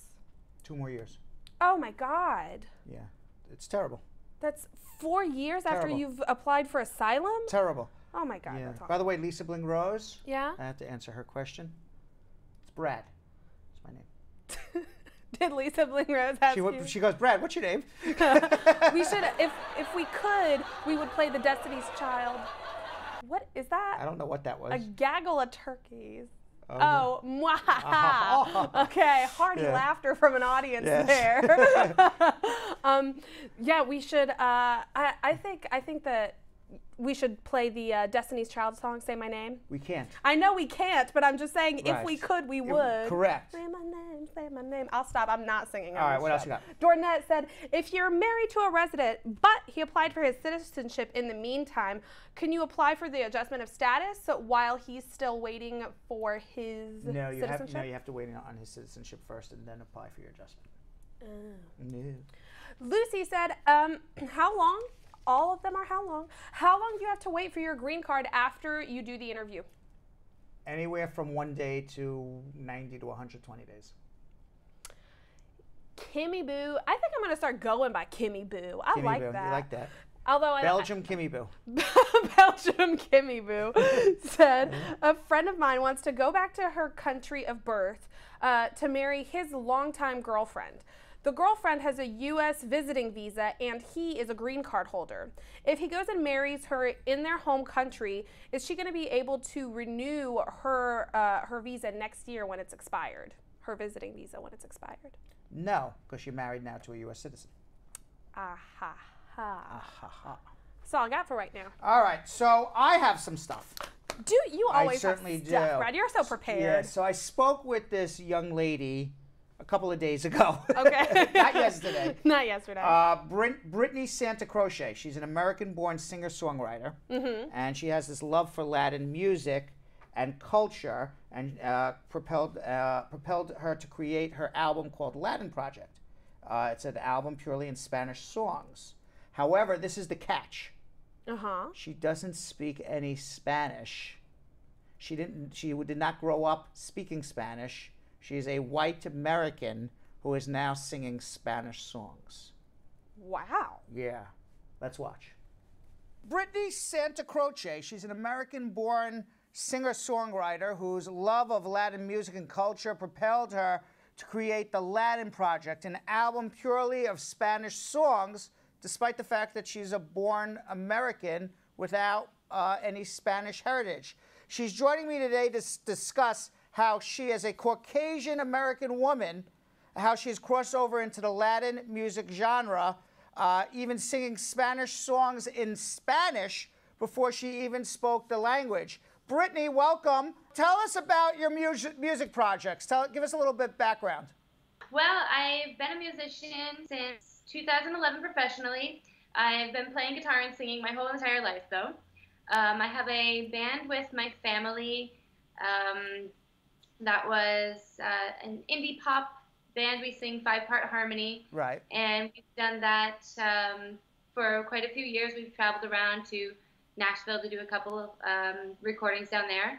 And then after my family's band sort of took a little break, I started the project with singing the songs in Spanish that are both covers and originals that I've written. How did you develop the love of the language of Spanish and the culture? And how, did you wake up one morning and say, hey, Latin music, Spanish music, that's where the money is? Or, did you wake up one morning and say, this is my love? How did this all happen? I am originally from Long Island, New York, and I had grown up with a bunch of Spanish friends down there. I worked in a leather store owned by a Colombian family. And so I had been involved in the community in New York for a while to begin with. I had listened to the music and fell in love with it instantaneously. And as well as the other parts of the culture, the music, the food, the dancing, and the families too, because I felt the Spanish families were very similar to the way I grew up with my family. So now you're working on something called the Latin Project. What phase are you in? Tell me about, what is this project? Is it an album? Is it a series of albums? Tell me what this is. It's basically just me moving over from my family's band who had taken a little break into my focusing on my Latin music. So we have recorded a single, our first single, in Colombia. That was some of the photos that you're seeing up there. That was the video, and the music was recorded in Cali, Colombia. And then as of last year, we had our second single come out, which was La Raza. And this year, we just released our third single called Parte de Mi, which is basically talks about my life and why I'm doing this and why it's involved with both my American culture and the Spanish culture as well. Now, when you went to Cali, Colombia, what was the draw to go to Colombia versus going to Honduras or going to Argentina or Peru? First of all, my husband is from Colombia. Okay. So he was from a neighboring town, and there it is. Yeah. The song was, we co-wrote it, and it's a song about the Feria de Cali, which is a big giant salsa festival in the city. So obviously we had to go to Cali to do the video. And the kids in the video are a dance team out of Cali that competes. Now, you wrote a song called La Varza, The Race. Can you sing some of it a cappella for us? Quiero darte esperanza antes de contarte mis sueños, acariciarte las manos después que acaricias el campo. Quiero darte mi voz para que grites por siempre que mereces un espacio y levantes la frente. Quiero, mi hermano, contarte por siglos y a tu cultura, mi cielito lindo. Very good. So now, what is it actually you're singing about? It was beautiful. That was fantastic. What is it, and you have a beautiful voice, what is it that you're singing about? Basically, I'm singing in solidarity with the community. I want to show support, show love. The lyrics basically say I want to give you hope, so you can it's sort of a rough translation, but hope that you can and give you my voice so you can cry out with sort of like in pride, keep your head up, and you deserve a space or a spot here. And basically a song for hope for immigrants. Exactly.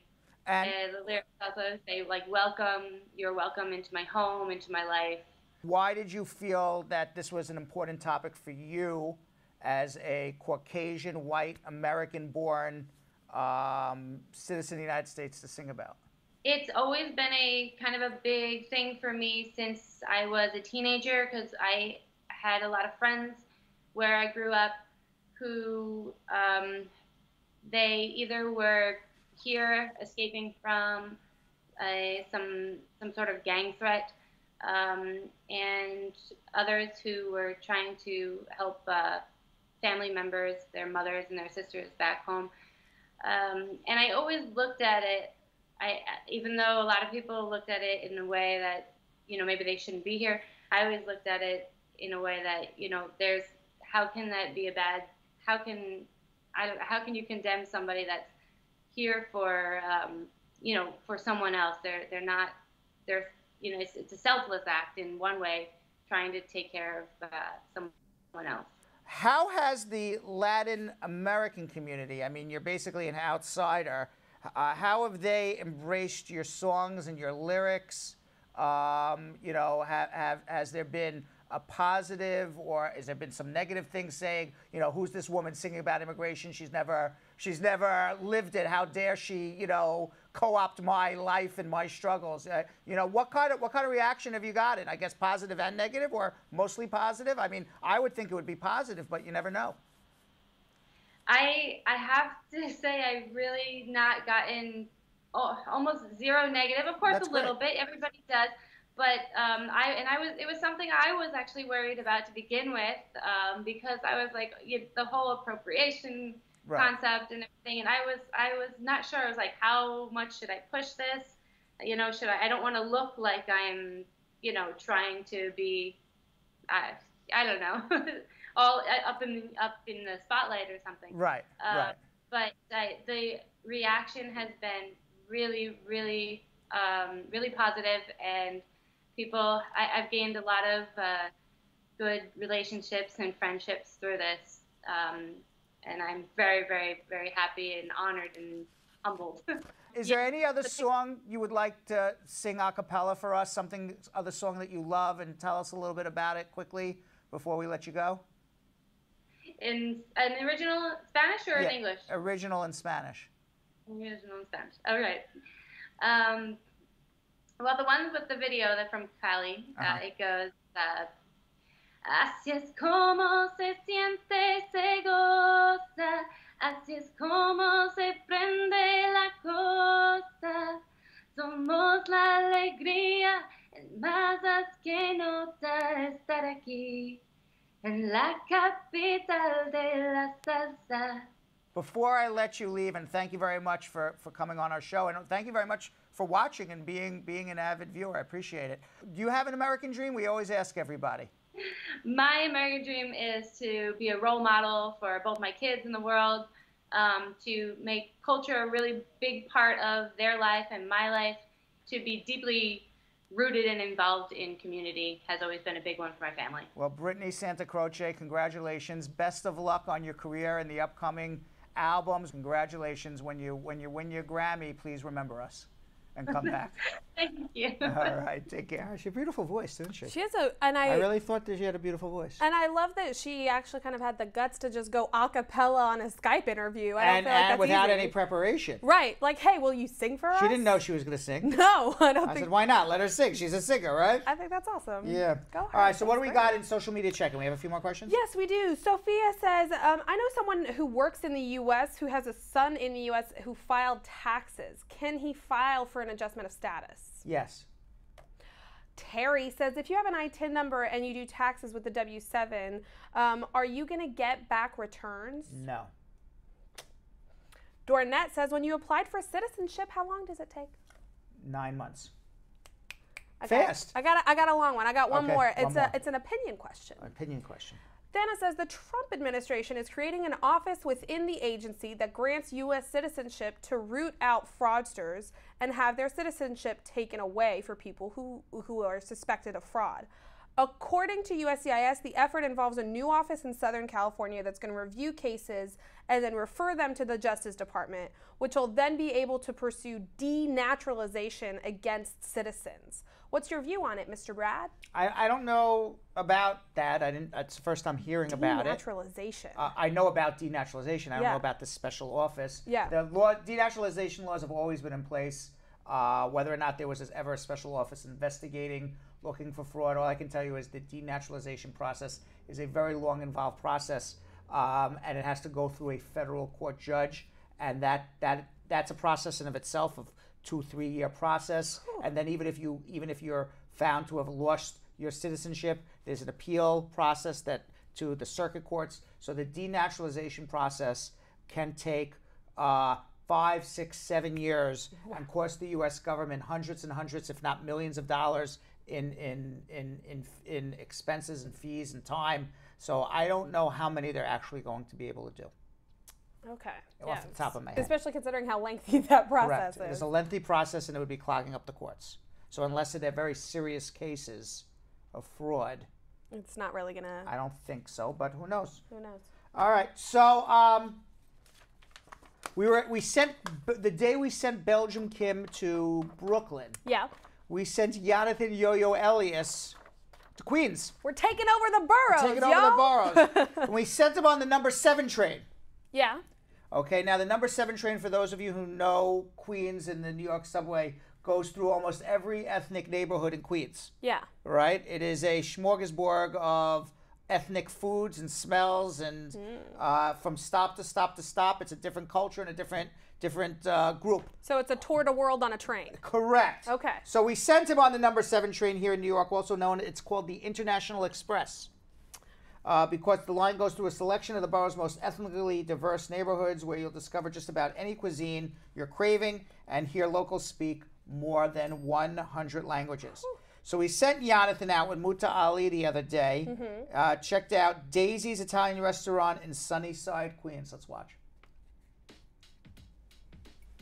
What's good, Brad Squad? It's your boy Jonathan Elias here at Grand Central, the busy Grand Central, as you can see. We are headed to the borough of Queens. Queens is the biggest borough in New York City. It's so big that the number 7 line on the subway line has been dubbed the International Express.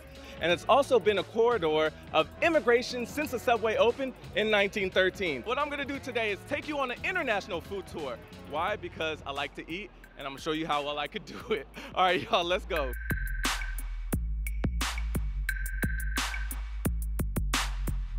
All right, guys, so I just came from the 7 train right back there. We're off 40th Street. I have never been in this area, but I could already smell the food, and it smells amazing. The first restaurant we're gonna try is Daisy's. It's an Italian restaurant. I heard so much about it, but I love Italian food, so I gotta put them to the test. Hey, how you doing? How are you, sir? I'm great. What's up? What's your name? My name? Ricky, sir. Ricky. And is this Ricky's? No, this is Daisy's. So what do you recommend? Honestly, you can keep it easy with the chicken parm. You will never go wrong with that. I actually want to try the chicken parmesan. Let's try some calamari as well for appetizer. All right, calamari, you got it. Woo! Yo, I'm hungry, man. Y'all don't understand. My family's Ethiopian, but they're really from Eritrea, and Eritrea was colonized by the Italians. So, like, my mom used to make lasagna from scratch, actually even make the noodles. So I'm gonna be very particular with this Italian food, all right? Because I'm a connoisseur. Wine on an empty stomach. Just like I like it. If my eyes get heavy, you know why. Oh, whoa. Thank you. Let me try this. This looks amazing. So here is the calamari, which I love. Oh, golly. All right. Take my first bite of the calamari. This is good. It's soft, lightly fried, like I like it. Listen, y'all want some? All right, so now I'm gonna try the mozzarella with tomato. We didn't even order this, but Daisy's is looking out for us. So they have like their own little twist to it, like with the balsamic vinaigrette and the peppers and stuff that they put. You can tell like they put some oil, but it's like really good, really refreshing. Drink break. So I want to get a little of the pasta. Oh, look at that cheese. They beat this chicken. Like you could literally taste the whole Italian culture in this one bite. This was so good, y'all. I'm so full already.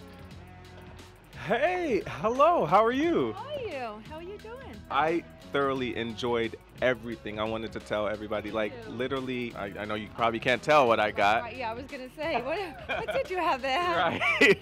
So you have an Italian chef. Yes, Italian chef. He's from Naples. Okay. Yes, yeah, he's northern, but fantastic nevertheless. Awesome. Traditionally, there's a southern and northern. We do a mix of both. Years ago, you had veal parmesan, chicken parmesan, traditional Italian eating, but now everything is really kind of changed a lot. They take such pride in their food. If they could pull, let's say, the stuff right out of the ground in the backyard and cook it, that's it. I would say that's really the best. And that you feed to you that you can't, you're stuffed. So you can literally not walk off, get off your chair, right. Unless you're walking like this. I do want to ask about some of your ingredients. We make the mozzarella here with the curd and the mozzarella. The sauce is my chef to this day. Eugene won't give me his secret. Really? And you know, that's big with the culture though. You know, like ingredients and just recipes and like family recipes, they keep it within the family. Yeah, sure, absolutely. And pass down because that's what makes them different. Thank you so much, seriously. Pleasure. All right. So that experience was, I can't even talk, like Daisy's really showed the best hospitality I've ever felt in a restaurant. And I enjoyed everything to the fullest. You could tell that they put love and so much energy into the food. The owner passed away, Lillian Gavin, but she was very loved in this neighborhood. If you are in Queens, come to Daisy's Italian restaurant. It is the best restaurant because they will give you the love that you would get at home. Y'all see my train. I gotta hurry up and catch my 7 train back to the city. I am full as heck. I still got stuff in my teeth. I'm gonna go take a nap, all right? Back at the studio. I'll see y'all later. All right, so we sent him out working anyway, even though he's not here, right? Right. I mean, there's no slacking. Right. Now, I'm told that Yo-Yo is going to be on the 7 train again in another couple weeks, and he's going to be stopping in neighborhood to neighborhood. So if you live in Queens and you see Yo-Yo on the street, go and say hello to him. Absolutely. Right? And feed him. And feed him. Just plow him with food. All right, so this is what we call our final check-in, social media check-in. We have a few questions left to get to, and then we're going to get to our final count and our comments of the day. Yep. All right, let's go. Stuff to do. Sophia says, sorry. That was on I was just too excited, Too excited. Sophia said. No. Sophia says how it was a follow-up, and she wants to know how he would go about filing for the adjustment of status. So it was. Who's filing? It was I believe it was the question about the son who was working here, and then the parent was going to file the adjustment. I want to say that's right. Well, if the son's over 21, you can't file an adjustment for him.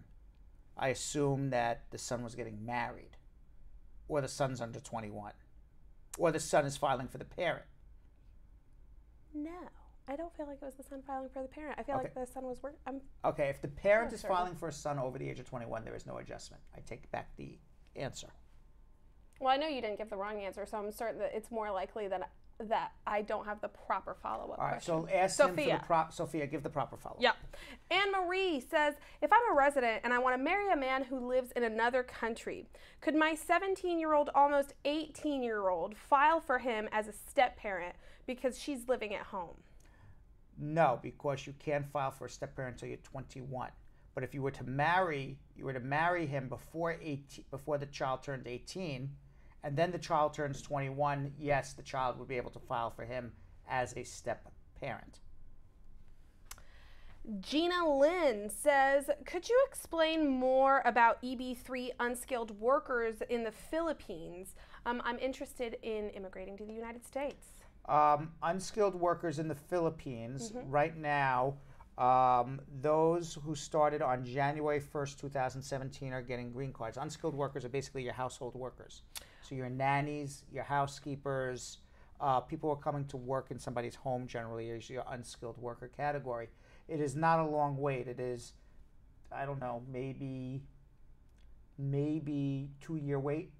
And what you have to do is you have to find an employer in the United States who's willing to sponsor you as the nanny or a housekeeper. They have to be able to run an ad in a newspaper for 2 consecutive Sundays looking for an American. They hopefully can't find one for your sake. And then they file what's called a perm application and show that they made a good faith effort to find an American worker, and they couldn't. That perm application gets approved. Once that perm application gets approved, it's a labor application. They file an I-140 visa petition. It has to be filed within 180 days of the approval of the perm. They have to be able to prove that they can afford to pay your salary after all their other expenses are paid. So, for example, if the husband and wife or the mother and father earn a combined $50,000 in income, they would not be able to sponsor you because more than half of their total income would be going to paying your salary. So, for household workers, you would think generally that the combined income between the husband and wife, especially if you're going to be sponsored as a nanny for a child and have a child under the age of 14, you would think that the combined income of the husband and wife should be above $150,000, $160,000 in order for them to be able to prove that after all their other expenses that they can afford to pay a nanny a salary. Okay. Once that's approved, you're on a visa waiting list just like anybody else, like a mother filing for a daughter or anything else. The visa waiting list from the Philippines is about 2 years, start to finish. And her follow-up is that she's currently, even though she's Filipino, she's in the Middle East working in an airline industry. Would that qualify as an unskilled worker? Well, a lot of times stewardesses feel that they are the nanny of the flight. Of the flight, right? But no, that would not that would not be an unskilled worker. You're not going to find like Delta Airlines sponsoring you as a stewardess. That would be a separate type of visa. Okay. That would be a crewman's visa. A crewman's visa. Yes. But you're not stationed. able. But you're not stationed in the United States. Right. Of America. Diane said, "How long after you submit your affidavit and your affidavit of support and your visa application should we expect to get an interview? I submitted it for my husband." You're talking about at the National Visa Center. It should be 3 to 4 months. So I am AOS, but waiting for EAD. What does it mean? Do they go by the priority date or the receipt date? And I want you to explain what all the words I just said mean, because I don't know. Well, ASS and AOS are 2 different things. She said AOS. AOS, right. Adjustment of status. Okay. And EAD is employment authorization document. There it is. So she filed her adjustment. She's waiting for her work permit. That's what you would normally. That's what you would normally hear, and they go by anything they want. So, but they go by your priority date. That's the date in which your priority date and your receipt date is the same exact thing. So the day your application was received and the day of your priority date should be the same date. Now your notice date and the priority date may be different. The date they send you out a notice may be different, but your receipt date is your priority date. And it goes in chronological order. It's generally about 4 months, start to finish. Gunny Hind says, "My friend was in a car accident and the driver helped her out of the street, but left without giving her his information. She filed no police report. She refused the ambulance ride. And she's currently in the hospital with both legs torn ligaments. She can't walk. What can she do? Does she still have a case?" Yeah, I mean, if she refused an ambulance ride, did an ambulance show up? So there's a record of an accident because an ambulance showed up. Right. There's something called Motor Vehicle Accident Indemnification Corporation that, for hit and run drivers, is what it sounds like to me. That's certainly in the state of New York. It's also maybe she has supplemental underinsured motorists. And maybe her insurance company can cover this, but certainly there's things that we can do, and she should certainly give us a call immediately. Gunny also has another question. He says, if someone had a green card and then went back to their country, did not come back to the USA for 3 years, are they going to be able to come back to the US without a problem? No, they have a huge problem. They gave up their green card. So they will definitely need what's called an SB1 visa to go into the U.S. Embassy and say, hey, I gave up my green card for 3 years. I haven't been permanently living in the United States for 3 years, but I have enough ties to America that I was really planning on coming back, and here are my ties. But you got to apply for the SB1 visa. So there is a way without you having to refile, start from scratch. Hopefully. Okay. There's no guarantee you get the SB1 visa. Well, there's no guarantees in immigration, Correct. period. Correct. If there's anything I've learned. All right, so we have time for about 3 or 4 more questions. Perfect. Okay. I have 4 more questions. Perfect. Karen said, my son got his green card through my husband, and now we live in the U.S., but this is my problem. I don't know the procedure on how to get his citizenship through his dad, my son's citizenship through his dad. He has to file an N-600 application. You got to prove that he lives with the father in his legal and physical custody. Otherwise, he's not a U.S. citizen. Chin says, if someone here is working under the table and they have their paperwork in process, and when they go in the interview, the immigration officer asks if they're working, should they be honest? And if they are honest and say yes, that they're working, is that going to be really bad for their green card application? You should be honest, because filing an adjustment based on a marriage, I assume, the fact that you're working out of status is not a bar to getting a green card. You would want to file your tax returns as well, even on that income that was paid under the table, and that way you're complying with the law. Kirsha said, how long after one does their interview, which was in January of 2018, should they get a response? It's been well past the 120 days. You should be coming to see me at this point. 7 months. Ha ha ha. We've got another question from Clarette, who said, what if you filed and you were denied because you did not have a good affidavit of support? You got to refile all over again, but file with a good affidavit of support. Don't file with the same bad affidavit of support. That would be dumb. Get somebody to give a good affidavit of support, but you got to start it all over again from scratch. And that's it. And that's it. I have one more. Can I squeeze one more in? Nicola said, if you came here on an H-2B visa and you're now out of status, how long would it take if your son or daughter would file for you? 4 months for a work permit, 9 months for a green card. Okay. But now your son or daughter's got to be over 21 and a U.S. citizen. Okay. All right. So now we'll, before we end our show, I do got to remind people a couple of housekeeping. Yep. Okay. Number 1. Okay. There's so much to remember now. There is. I literally had to type up a little list here. Okay. Number 1. Number 1. What was on the list? I'm waiting for you. What's on the list? Follow. Follow. Correct. All right, come back to me. Number 1. Follow us on Instagram at Bradshaw Live. Why do you want to do that? Because we're going to have some fun stuff there. Also, we may have some educational stuff, but really a lot of fun stuff. Follow us on Twitter at Bradshaw Live, and you can ask your questions there. What we're going to do next week is hopefully I'll get another device in front of me, and we're going to start following our Twitter feed as well and talking to our Twitter friends as well. That's right. We are going to stop seeing Brad's face because of all the devices in front of him. But I'll be like the Wizard of Oz. Who dared bother the Wizard of Oz? We're going to get a curtain just for you. It's going to be no me one and is allowed to talk to the wizard. All right. So follow us on Twitter at Bradshaw Live. Follow us on Instagram at Bradshaw Live. Yep. What else did we have to say? We needed to do a final share count. Final share count. A final share count. Okay, so what is the final shares of the day, Groundhog Sam? I mean, listen. The final shares are. They beat them by a whole. How do we know that this is correct? I'm maybe thinking that Lisa Bling-Rose may be correct. That this is a complete facade. It's true, Susanna. So the final tally is 168 to 68 for Bradshaw Live. So Bradshaw Live beats them every time. But not only did Lisa Bling say that she shared it to like 20, 30 people, we had a new person, Susanna, who came in, and she said that she shared it to like 40 or 50 groups. And I just can't imagine that only Susanna and Lisa Bling So were the how ones is to share. all of this incorrect?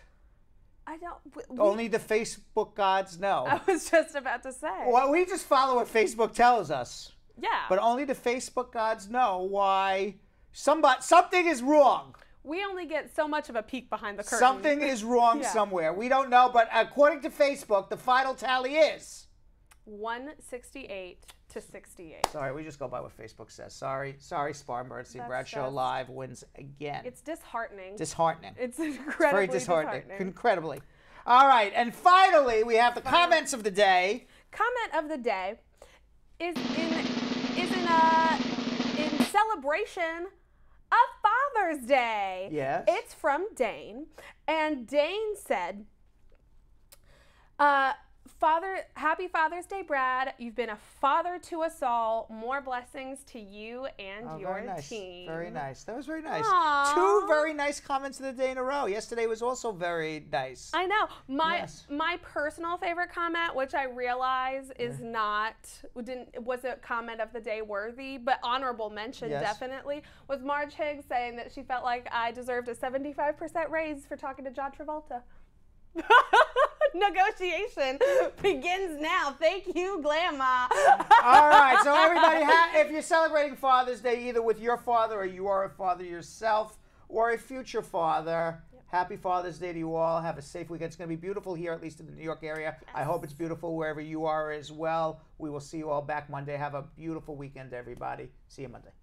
So, Sam, as part of the production, we have to say this disclaimer at the end of the show. Do you mind reading it for me? Okay, but you know, Brad, I have to do everything around here. It's bad enough I've got to remember everything that happened on the episode from the previous day. Forget it. I'll do it.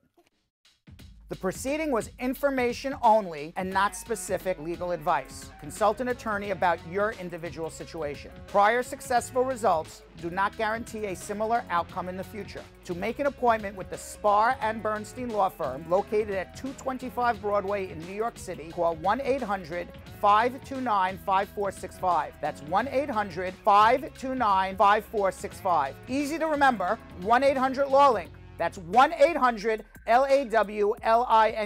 Once again, make a call to 1-800-529-5465. And of course, link up with the law offices of Spar and Bernstein, located at 225 Broadway on the 5th floor. If I were you out there, make the call, make the link, make the connection, make it Spar and Bernstein. 1-800-LAWLINK. That's 1-800-529-5465. And now, conveniently located in Hartford, Connecticut on 1 Congress Street. Visit us in Connecticut or in New York at 225 Broadway. That's 1-800-529-5465. 1-800-LAW-LINK. 1-800-529-5465.